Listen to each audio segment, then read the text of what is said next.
nonsense about things that Caitlyn was doing wrong when, in my personal opinion, she was doing nothing but going out there and playing great basketball every night and ignoring the hate that was coming to her from all sides, not only from... Rumors are swirling that Aya Wilson is frustrated after hearing that Caitlin Clark could take a massive opportunity overseas in Europe.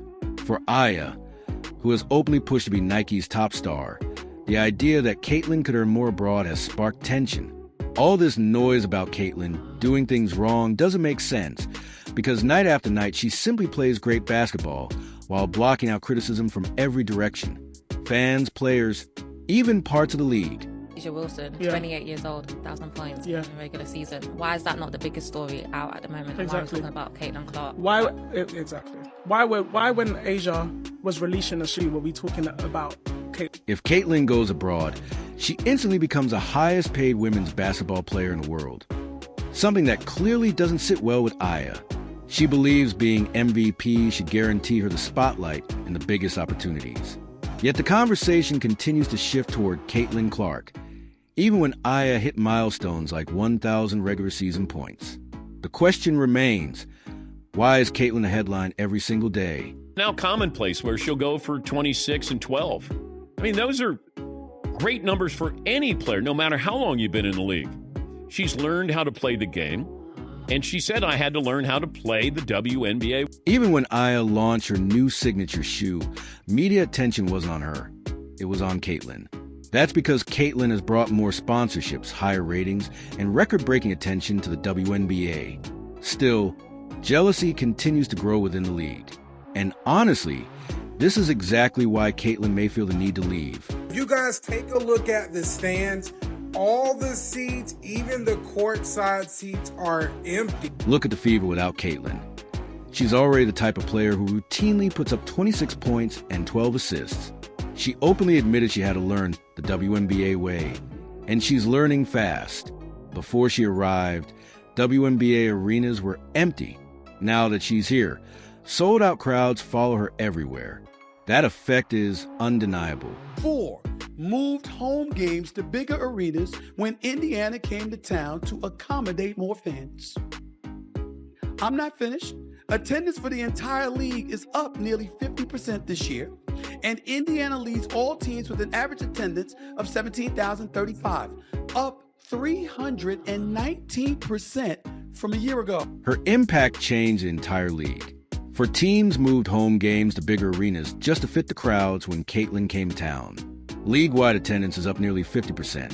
And Indiana alone is averaging more than 17,000 fans a game, a 319% increase.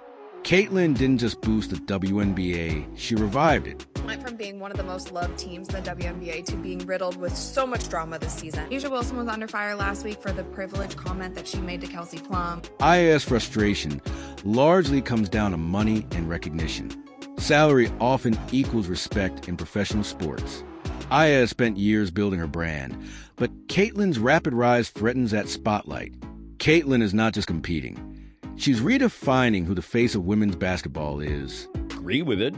I thought she would be unanimous. I mean, it's not even close. Because I said the most important person in the league is Caitlin Clark. And should be a top 5, if not, it should have been a top 3 MVP. Fan loyalty tells the story clearly. Caitlin's following exploded overnight. Massive viewership, huge engagement, and unmatched support. Aya, despite her dominance, hasn't sparked that same emotional connection. Fans see Caitlin as a future. And for Aya, that shift is hard to accept. You're supposed to be the MVP and you only got one win out of that series. That's why I think, now I wonder if they had a 5-game series in the first round, there might be a possibility they may not win that series. Some analysts even argued Caitlin should have been a top 3 MVP candidate because she's the most important player in the league. And that only adds to the tension. Instead of celebrating her MVP, Aya is watching the conversation drift away from her and toward Caitlin, whose influence grows by the day. Clark, number 1 in jersey sales, Angel Reese 2, Sabrina 3, Kate Martin 4. We talked about this earlier in the season. I feel sad that Kate Martin also hasn't gotten as much playing time the second half of the season. I feel like she deserves more, or maybe she deserves a different team. How crazy would that be if she went to Indiana? Behind the scenes, the WNBA itself hasn't fully embraced Caitlin either. Despite record-breaking numbers, she has faced pushback from players and league insiders. Caitlin represents change.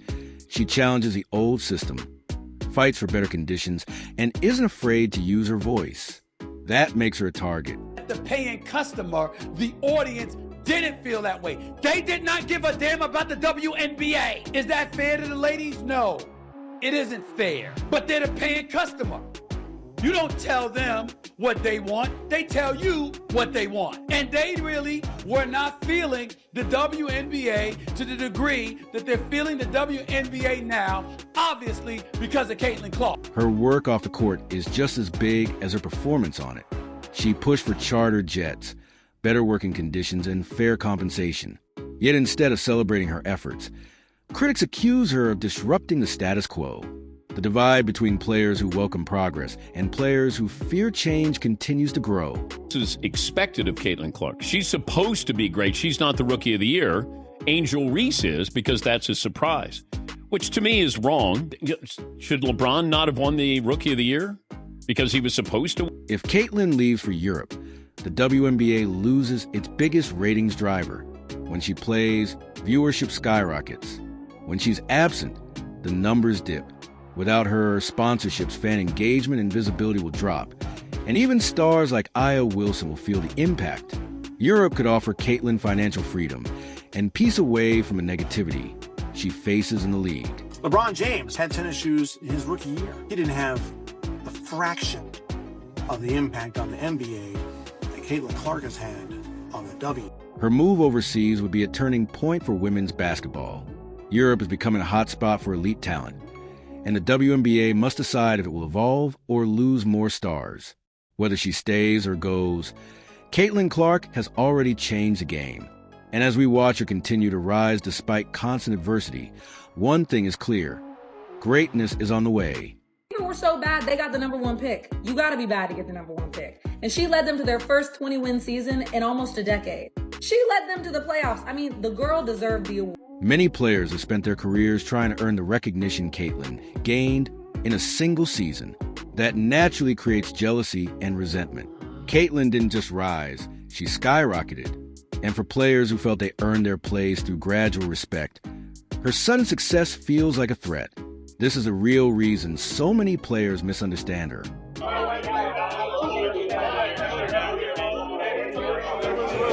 Caitlin Clark's potential move to Europe will be a turning point in women's basketball.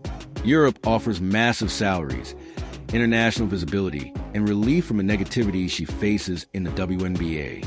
If she leaves, it sends a message: adapt to your stars or lose them.